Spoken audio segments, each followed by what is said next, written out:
Hello everyone, welcome you all in my YouTube channel Ramakrishna math zone. Today मैं vector calculus का lecture 2 provide करने जा रहा हूँ। ठीक है, ये जो लेक्चर होगा इसमें मेनली मैं स्टार्ट कर रहा हूँ जो होता है ना, जो क्या बोलते हैं उसको, conservative vector field. Conservative vector field क्या होता है और उनके बारे में हम लोग डिटेल एक्सप्लेन करेंगे। उसके बाद टेंजेंट प्लेन के बारे में और नॉर्मल का इक्वेशन क्या होता है उसके बारे में देखेंगे, डायरेक्शनल डेरिवेटिव देखेंगे और देन आप क्या बोलते हैं, देन हम लोग जाएंगे वो line integral, surface integral, then continuously जितना हो पाएगा, ग्रीन स्टोक्स डाइवर्जेंस थ्योरी में ये सब कॉन्टिन्यूसली होता जाएगा। ठीक है, now conservative vector field.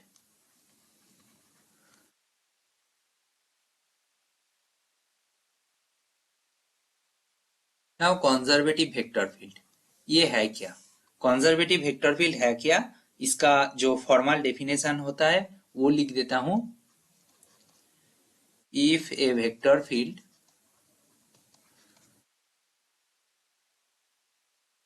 V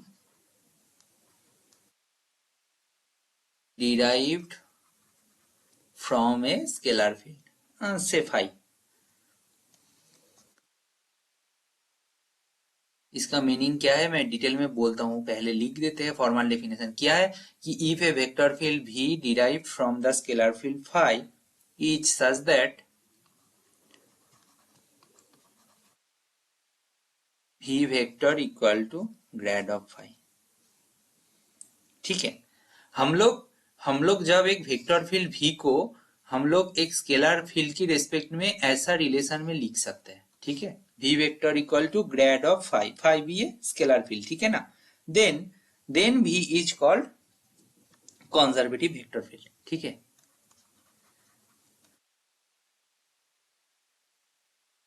V तो वेक्टर फील्ड ही था, V को ग्रेड ऑफ स्केलर फील्ड लिख सकते हैं, कोई एक स्केलर फील्ड, देन V को हम लोग बोल देंगे conservative vector field, vector field. ठीक है, हम लोग बोल देंगे। ओके, इसको इसके पहले बोला था कि इसको हम लोग इरोटेशनल भी बोल सकते हैं। सो रिजल्ट ये है, रिजल्ट क्या है हमें चेक करना है, curl of A vector equal to 0 vector, curl of A vector. ठीक है, व्हिच इज इक्विवेलेंट टू क्या ना, भी वेक्टर, सॉरी ये क्या था, अच्छा सॉरी छोड़ो, A vector equal to grad of phi vector. ठीक है, व्हिच इज इक्विवेलेंट टू क्या है, व्हिच इज इक्विवेलेंट टू क्या है, कंजर्वेटिव वेक्टर फील्ड। ठीक है, अच्छा और क्या लिख सकते हैं, इसका मतलब इफ एंड ओनली ना, इरोटेशन लिख सकते हैं। अच्छा इसको सिंप्लीफाई मतलब करो। ठीक है, समझ में आ रहा है। तो ये हमारे पास ये रिलेशन होता है, ये बहुत ही बाद में जाके हेल्पफुल होता है। ठीक है, ठीक है, एक एग्जाम्पल लेते हैं, एक एग्जाम्पल लेते हैं, एग्जाम्पल को समझने की कोशिश करते हैं। लेट ए वेक्टर 6xy प्लस zq। ठीक है, ये 3 टपल करके लिख रहा हूं। ठीक है ना, टपल टपल करके जो पेयर होता है ऐसे लिख रहा हूं, आई कैप जे कैप के कैप यूज ही नहीं कर रहा हूं। ठीक है,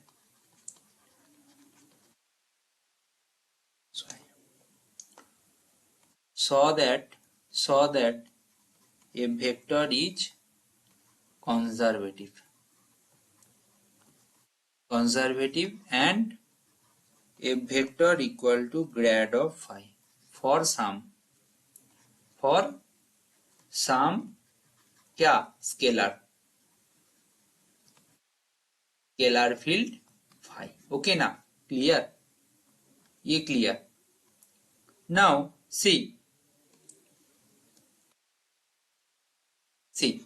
हमें क्या चेक करना है, ए वेक्टर इक्वल टू 0, ये चेक करना है आपको, सॉ दैट बोला हूं तो आप यू कैन चेक योरसेल्फ। मैं ये नहीं करवा रहा, मतलब अभी तो नहीं टाइम वेस्ट करने का, ठीक है ना, चेक कर लीजिएगा आप। नाउ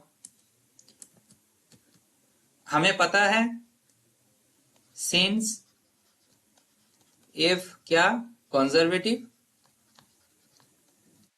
इसका मतलब क्या, एफ वेक्टर को हम लोग ऐसे लिख सकते हैं, फाई कोई स्केलर फंक्शन है, इसका मतलब क्या, ये जो है इसका मतलब क्या, del phi by del x comma del phi by del y comma del phi by del z. ये क्या है, ये एफ वेक्टर है, और एफ वेक्टर क्या दिया है हमें, ठीक है ना, क्लियर। तो कंपेयर कर सकते हैं उनका जो कंपोनेंट का element wise, comparing we get del phi by del x equal to 6xy plus z cube, del phi by del y equal to 3x square minus z, और del phi by del z equal to 5x z square minus y, right. बस हो गया, okay, बस हो गया। Now अभी क्या, now हमारे पास ये आ गया, ये आ गया। नाउ क्या कर सकते हैं, अच्छा टोटल डेरिवेटिव, टोटल डेरिवेटिव का डेफिनेशन क्या है, टोटल डेरिवेटिव फॉर फंक्शन मतलब वो स्केलर, ठीक है ना, phi x Y z is क्या होता है, d phi equal to, d phi equal to क्या होता है, del phi by del x d x plus del phi by del y d y plus del phi by del z d z, ठीक है, हो गया। यहां से लिखोगे 6xy plus z cube d x plus 3x square minus z d y plus 5x z square minus Y D z, ठीक है। इसका मतलब इसको हम लोग रीअरेंज कर सकते हैं, देखो क्या कैसे करें ना, 3x स्क्वायर वाई, ठीक है, ये एक टर्म हो गया, plus d of x z cube minus d of y z, कर सकते हैं ना अरेंज, ऐसे होगा जब भी कंजर्वेटिव हो जाएगा, ऐसे हम लोग ट्रिक यूज कर सकते हैं। दिस टर्म के साथ दिस टर्म को लिया हूं, ये आ गया, ठीक है, दिस टर्म के साथ दिस टर्म को लिया हूं, कहां है वो,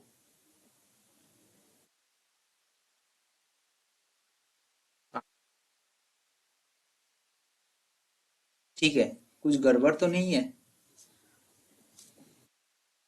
ऐसा कैसे होगा, अच्छा एक्चुअली ना यहाँ पे कुछ गड़बड़ है, क्वेश्चन में गड़बड़ है, ठीक है, कुछ है नहीं ज्यादा, इसको मैं कॉपी में लिख के रखा था, ये 3 था एक्चुअली, अदरवाइज होगा नहीं।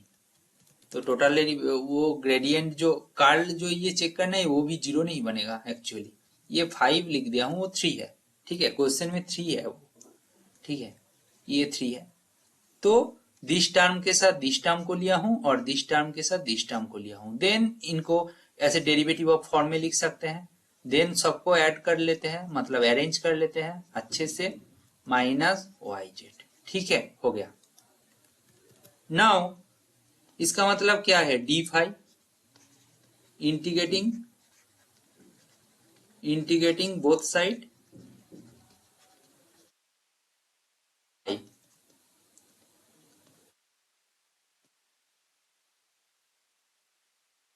वाई जेड प्लस एक कांस्टेंट आता है इंटीग्रेटिंग कांस्टेंट, राइट।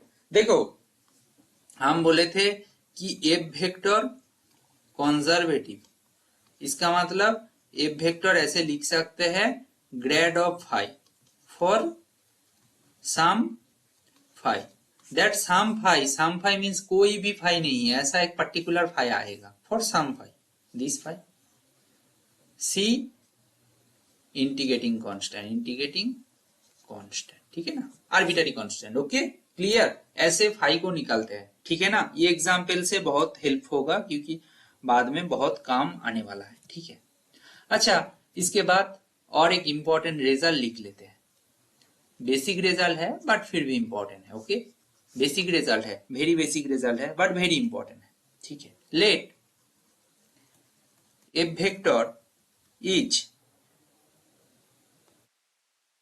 कहाँ है, कंजर्वेटिव। सपोज ए वेक्टर, कोई भी एक वेक्टर है, अच्छा, इक्वल टू कुछ लिख लेते हैं, u i cap v j cap plus डब्ल्यू के कैप। ओके, मैं लिख लेता हूं जस्ट ए वेक्टर। ठीक है, वो बोल रहे हैं conservative vector field. Obviously conservative vector field का मतलब क्या, ऑब्वियसली हम लोग क्या लिख सकते हैं, इनमें से लिख सकते हैं A vector equal to phi for some phi scalar field, scalar field. Okay, no problem, for some scalar field हम लोग ऐसे लिख सकते हैं, right. Then line integral equal to A vector dot D R vector, और ये तो line integral होता है ना। नाउ सीधे सीधे पुट करो, ए वेक्टर का वैल्यू क्या है, delta phi dot D R vector, d are vector, right. इनको सिंप्लीफाई करने से क्या मिलता है, इसको लिखो, ये इसको खोल के लिखो, देखते हैं, सी लेट्स सी। कुछ याद रखने के लिए कुछ है नहीं, इसको खोल के लिखो। ये आके क्या होगा, इक्वल टू क्या लिखते हैं, del phi by del x i cap plus del phi by del y j cap plus del phi by del z k cap. Okay, इनके साथ क्या है, स्केलर प्रोडक्ट करना है, किसका, d x i cap plus d y j cap plus d z k cap. इनको simplify करने से क्या होगा, del phi by del x d x plus del phi by del y d y plus del phi by del z d z. ठीक है, ठीक है, इसको हम लोग डी फाई लिख सकते हैं, इसको डी फाई लिख सकते हैं कि नहीं, ठीक है ना, बस आ गया। तो देन ये जो लाइन था ये पूरा का पूरा यहाँ पे आके क्या हो रहा है, equal to integration C D phi. C, C कुछ होगा, ये जो सी है, सी क्या है, सी क्या है, कोई रीजियन है, उनका कोई अपर बाउंड लोअर बाउंड होगा। मान लेते हैं ये क्यू है, ये पी है, डी फाई, तो इसका मतलब क्या होगा, फाइव क्यू टू पी, इसका मतलब क्या हो जाएगा, five P minus five Q. ये पी क्यू कुछ है नहीं, ये लोअर लिमिट है, ये लोअर लिमिट, ये क्या है, ये अपर लिमिट, नथिंग एल्स। ठीक है, क्लियर। तो दिस वे ये रिजल्ट को यूज कर सकते हैं, जब कंजर्वेटिव वेक्टर फील्ड होगा, ए वेक्टर डी फाई होता है, और लाइन इंटीग्रल का फॉर्म हम लोग डायरेक्ट ऐसे फाई, फाई जो फंक्शन आएगा उनका बस अपर लिमिट जो इंटीग्रेशन का रेंज होता है उसको पुट कर देंगे, डायरेक्ट रिजल्ट आ जाएगा। इसको एग्जाम हॉल में थोड़ी ना डिराइव करोगे, आपको पता है तो लाइन इंटीग्रल का फॉर्मूला सीधे सीधे ये लगाओगे, phi phi of lower limit to upper limit, बस बात खत्म, जो रीजियन दिया होगा। ओके ना, क्लियर, ये रिजल्ट बहुत हेल्प होगा। अच्छा, अभी देख लेते हैं नॉर्मल वेक्टर। नॉर्मल वेक्टर क्या है, नॉर्मल वेक्टर क्या है, नॉर्मल वेक्टर के बारे में अभी पढ़ लेते हैं, ठीक है ना। देखो, गिवन सरफेस, एक सरफेस दिया हुआ है, given surface F x Y Z, given surface दिया गया है F x Y Z equal to C, this on surface, C कोई भी कांस्टेंट है ना, क्लियर लग रहा है, हम लोग कांस्टेंट को इसी से डिनोट करते हैं, ठीक है ना। दिस द गिवन सरफेस, ठीक है, इनके लिए the normal vector is,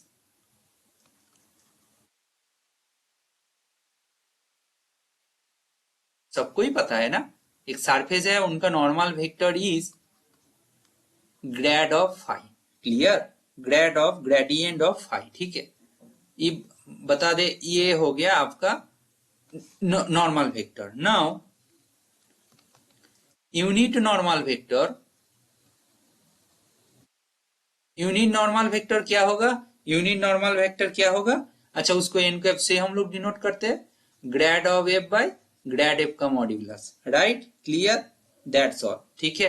this is called unit normal vector. Okay, now unit normal vector find करने के लिए अच्छा एक एग्जाम्पल लेता हूं। एग्जाम्पल खुद से बनाते हैं, कॉम्प्लिकेटेड हो जाएगा तो पता नहीं, बट कोई भी एक एग्जाम्पल लेते हैं। सरफेस को पहले ले लेते हैं, सरफेस क्या है, और then unit normal vector find करते हैं। x4 माइनस 3xy, अच्छा कुछ भी लेते हैं रैंडमली, ओके, डोंट वरी, बस जो आ रहा है उसको सॉल्व कर देंगे। +1 इक्वल टू 0, कुछ भी लिख दिया, ठीक है। चलो लेट्स कंटिन्यू। अच्छा इसका नाम दे देता हूं f of x y z। हमें क्या फाइंड करना है, यूनिट नॉर्मल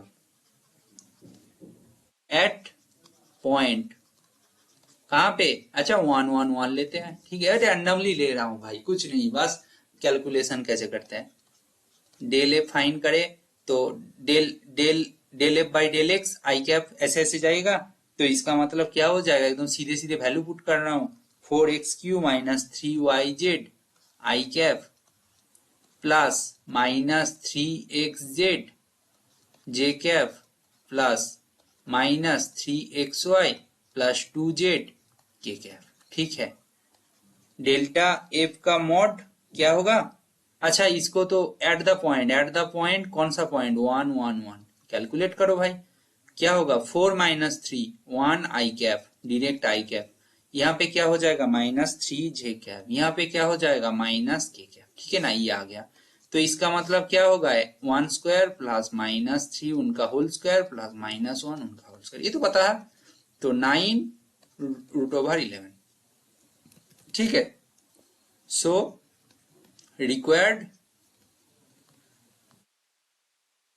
यूनिट नॉर्मल, उसको एन कैप से ही डिनोट करते हैं, क्या है this one by this one, तो इसका वैल्यू क्या हो जाएगा 1/√11 से आई कैप माइनस 3 जे कैप माइनस के cap, okay, this one done, ठीक है, done, okay. Angle between two surfaces,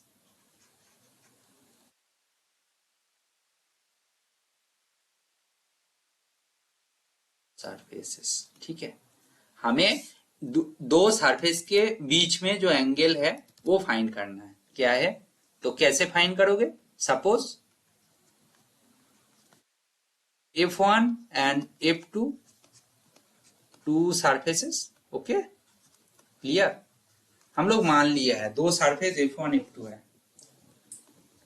f1 के लिए यूनिट नॉर्मल n1 कैप और इनके लिए n2 cap, okay, then required angle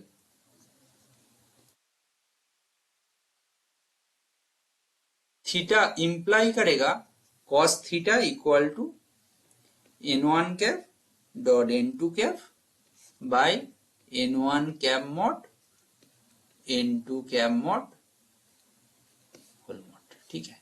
हमारे पास रिक्वायर्ड एंगल थीटा होगा तो ये cos थीटा, इसका मतलब यहां से theta equal to cos inverse हम लोग लिख देंगे ना, ठीक है ना, theta equal to cos inverse this one, okay, clear, n1 cap dot n2 cap by n1 cap mod n2 cap mod करके cos थीटा का वैल्यू से थीटा का वैल्यू निकाल लेंगे, वो है सरफेस, दो सरफेस के बीच का एंगल, ठीक है। यूनिट नॉर्मल वेक्टर फाइंड करना है, देन उनके बीच का एंगल फाइंड करना है, दैट्स ऑल, ठीक है, क्लियर। नाउ और दो टर्म देखेंगे, एक तो नॉर्मल का इक्वेशन का फॉर्म क्या होता है और टेंजेंट प्लेन का इक्वेशन क्या होता है। So equation of tangent plane, ठीक है,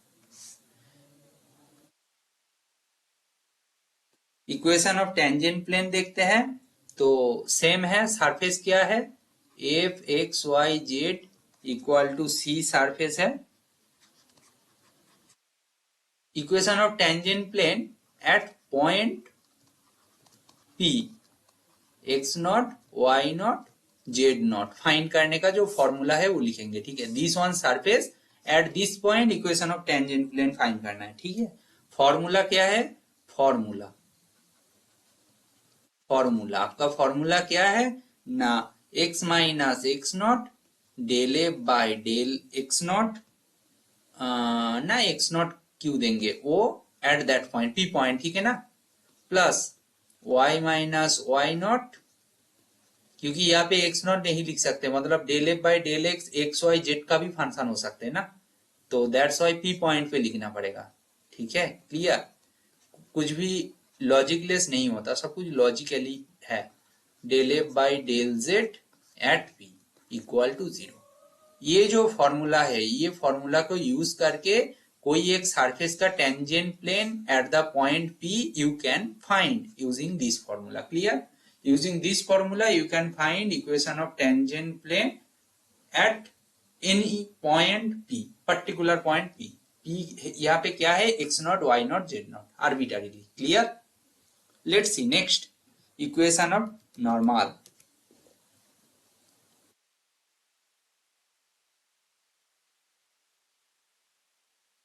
equation of normal,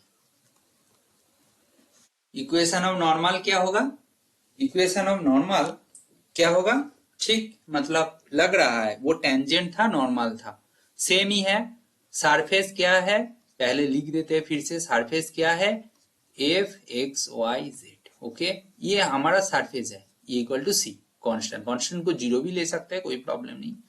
eight point P, P क्या था वो सेम ही लिखेंगे, क्यों चेंज करना है आर्बिट्ररीली कुछ भी, हमें तो बस फॉर्मूला क्या है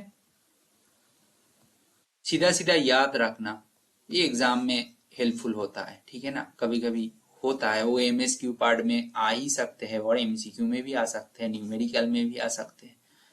del F by del x at p, कुछ नहीं है बस डिवाइड हो जाएगा। ठीक है, ये नॉर्मल का इक्वेशन है, del F by del Y at P equal to, आपको पता लग गया क्या होगा, del F by del Z at P. ठीक है, del F by del x at P, y minus Y naught by del F by del Y at P, और z minus Z naught by del F by del Z at P. Okay, that's the equation of tangent plane and equation of normal. ठीक है, अभी हम लोग shift करेंगे, इनके लिए भी एग्जाम्पल हम लोग दे सकते हैं। ठीक है, वही सेम जैसे पार्शियल डेरिवेटिव करोगे एट दैट पॉइंट सीधा सीधा फॉर्मूला बैठाओगे, ठीक है ना। हम लोग जब पीवाई क्यू सॉल्व करेंगे इसके बाद उसी टाइम पे हम लोग मतलब इसका यूज देख लेंगे, अभी तो एग्जाम्पल नहीं दे रहा हूं। ठीक है, अभी डायरेक्शनल डेरिवेटिव के तरह मूव करते हैं।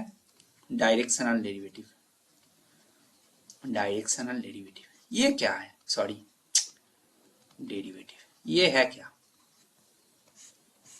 अच्छा इसको मैं शॉर्ट फॉर्म डीडी लिखूंगा। ठीक है, डीडी लिख देंगे मतलब डायरेक्शनल डेरिवेटिव, हर चीज जगह पे जब भी डायरेक्शनल डेरिवेटिव आ जाएगा हम लोग डीडी लिखेंगे। ठीक है, इनका डेफिनेशन लिख लेते हैं। The directional derivative of a scalar field, scalar field का डायरेक्शनल डेरिवेटिव फाइंड करना है। अच्छा, उनका नाम देते हैं phi at point P, P का नाम no change, X naught Y naught Z naught, in the direction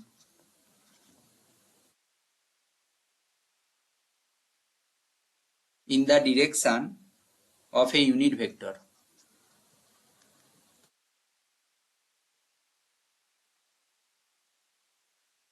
a cap is given by delta vector phi at that point into a cap। समझ रहे हो, this one the formula. Now मैं अभी बोल रहा हूं डायरेक्शनल डेरिवेटिव है क्या, डायरेक्शनल डेरिवेटिव कोई एक स्केलर फील्ड फाई के लिए फाइंड करना है eight the point P along the direction, ये जो along the direction of unit vector बोला गया है ए कैप। ठीक है, देखो ये वेक्टर कैलकुलस है, यहाँ पे यही फॉर्मूला यूज करेंगे अपन। ठीक है ना, जो डिरेक्शन में बोलेंगे वो डिरेक्शन जो वेक्टर दिया गया है, if given direction vector, direction vector is not unit vector, not a unit vector, then we need to convert it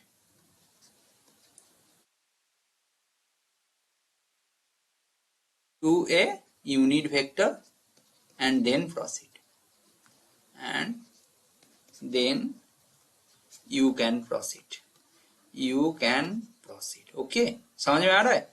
देखो हमारे पास जब वो वेक्टर कैलकुलस में हम लोग जब डायरेक्शनल डेरिवेटिव फाइंड करेंगे तब कोई एक स्केलर फील्ड फाई दिया हुआ होगा eight the point P in the given in the direction of unit vector A cap, मतलब यूनिट वेक्टर ऑलरेडी दिया गया है उनके लिए दिस फॉर्मूला।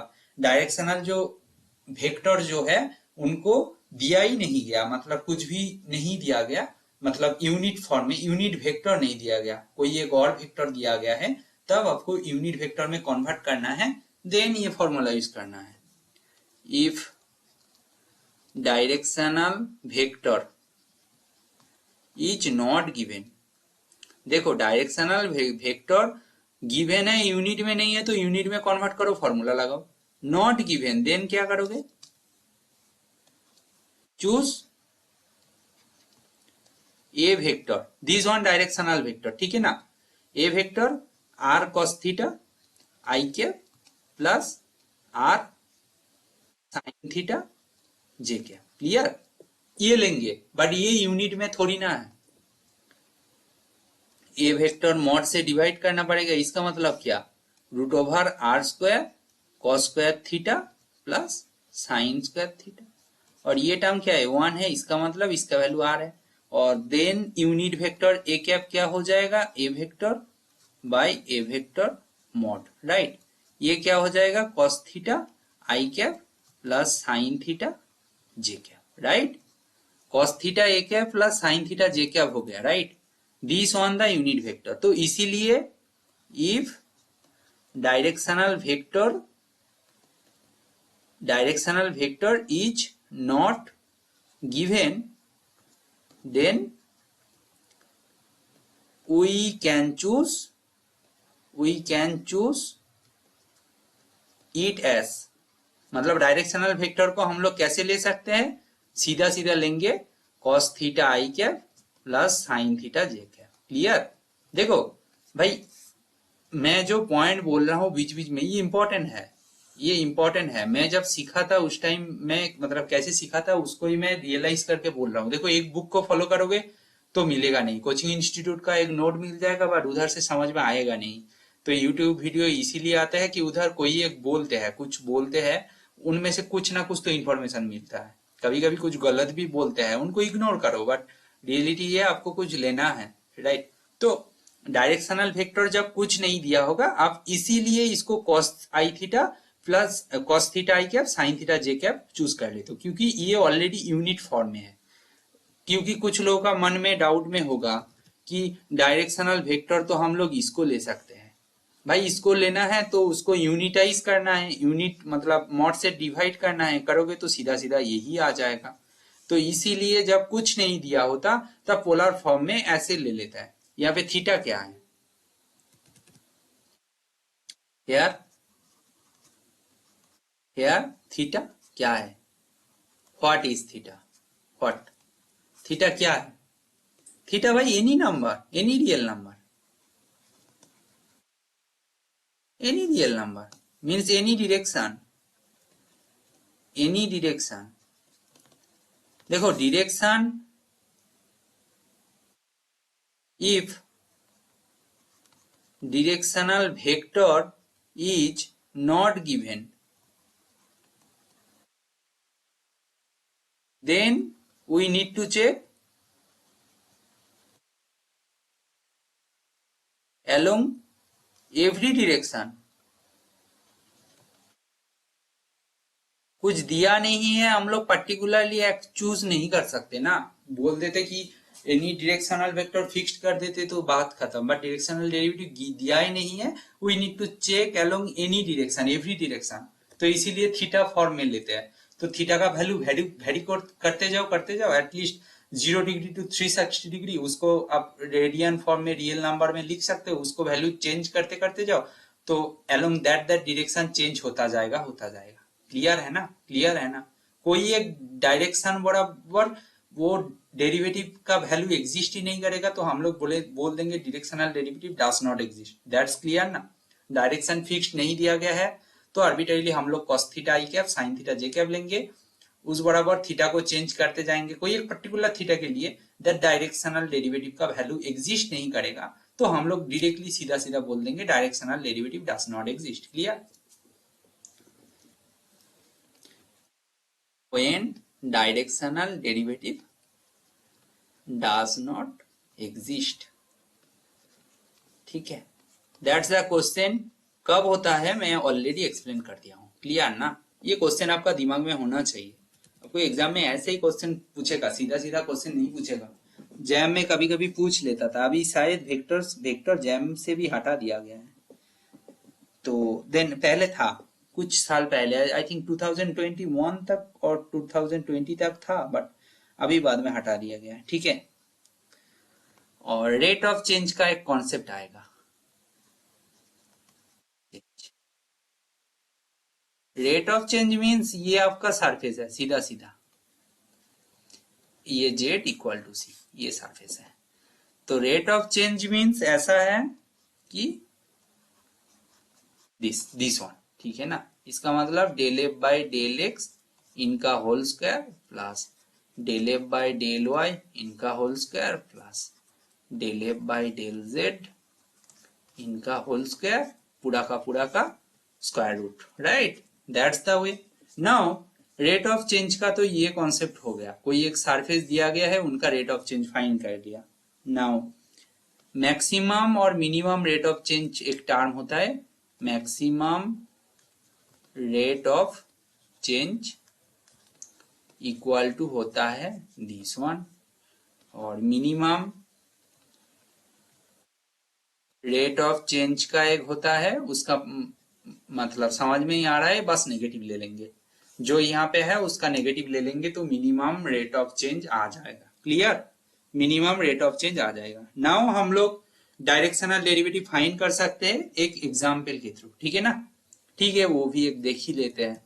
अभी आगे नहीं बढ़ेंगे, आज यहाँ तक ही ये लेक्चर को खत्म करेंगे। नेक्स्ट लेक्चर में और कुछ मतलब एक्सपांड करेंगे, मतलब जाएंगे एंड तक, कोई प्रॉब्लम नहीं है। देन PYQ पूरा का पूरा सॉल्व करवाएंगे। Find directional derivative of phi. Phi क्या दिया है, X square Y Z plus 4xz² at P point, ठीक है, पॉइंट टर्म नहीं लिख रहा हूं, at P means point P, ठीक है ना, समझ लेना। In the direction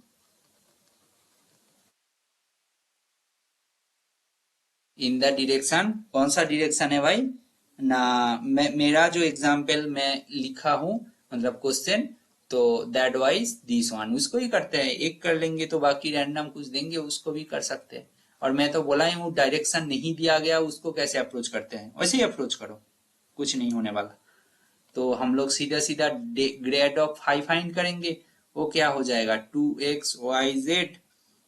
2xyz plus 4z² I cap plus x² J cap plus x² plus 8xz K cap. Now ये कौन सा पॉइंट पे फाइंड करना है, P पॉइंट पे फाइंड करना है। वैल्यू पुट करो भाई, ये आपका हो जाएगा 4 प्लस 4 आई कैप, सीधा सीधा वैल्यू पुट कर देना, ठीक है। x² क्या दिया, x² मीन जे कैप हो जाएगा, सीधी बात ये है। और ये हो जाएगा -2 प्लस 8 के कैप हो जाएगा। तो आपका आंसर आ गया 0 आई कैप प्लस जे कैप प्लस 6 के कैप, ठीक है ना। नाउ हमारे पास क्या दिया था, वो ए वेक्टर दिया गया था, जो है ए वेक्टर क्या है, 2 आई cap minus J cap minus 2 के कैप। बट हमें एक कैप चाहिए, ए वेक्टर मॉड फाइंड कर लेते हैं, देन एक कैप कर देंगे, क्या होगा 4 प्लस 1 प्लस 4, इसका मतलब स्क्वायर रूट ऑफ 9 मीन्स 3 हो जाएगा। इसका मतलब ए कैप क्या आ जाएगा, A vector by A vector का मॉड इसका मतलब 1/3 2i cap minus J cap minus 2k cap आ गया सीधा सीधा। Now so required directional derivative क्या होगा ना, डेल्टा फाई एट कौन सा पॉइंट भाई, P point into A cap.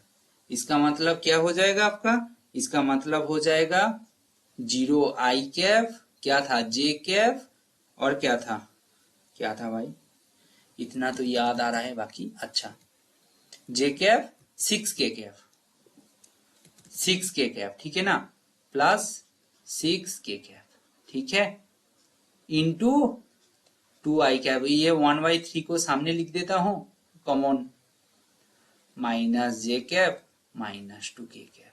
Now scalar product dot product करोगे सीधा सीधा आई का कोएफिशिएंट का प्रोडक्ट मीन्स 0 क्रॉस 2 हो जाएगा, प्लस जे का कोएफिशिएंट का स्क्वायर माइनस प्रोडक्ट -1 हो जाएगा, 6 क्रॉस -2 हो जाएगा ठीक है। इसको सिंप्लीफाई करोगे तो 612 माइनस 13/3 हो जाएगा ठीक है ना। ये जो directional derivative along negative direction, हम लोग डायरेक्ट कैसे लिखेंगे, डायरेक्शनल डेरिवेटिव 13/3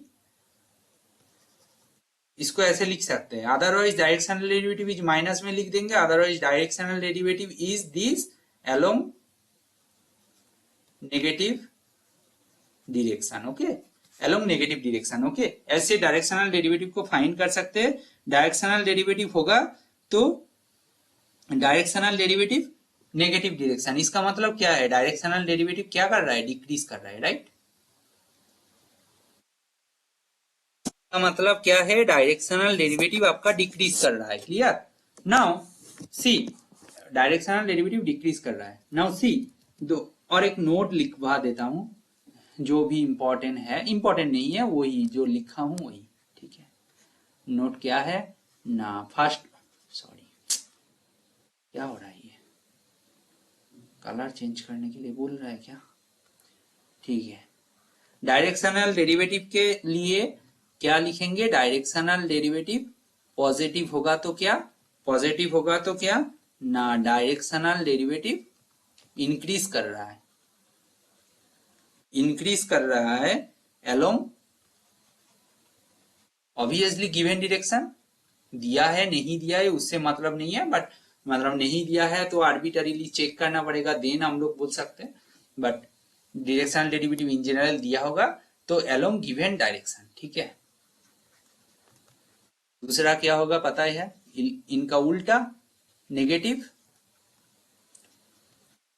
होगा तो क्या, डायरेक्शनल डेरिवेटिव क्या होगा, डिक्रीज करेगा,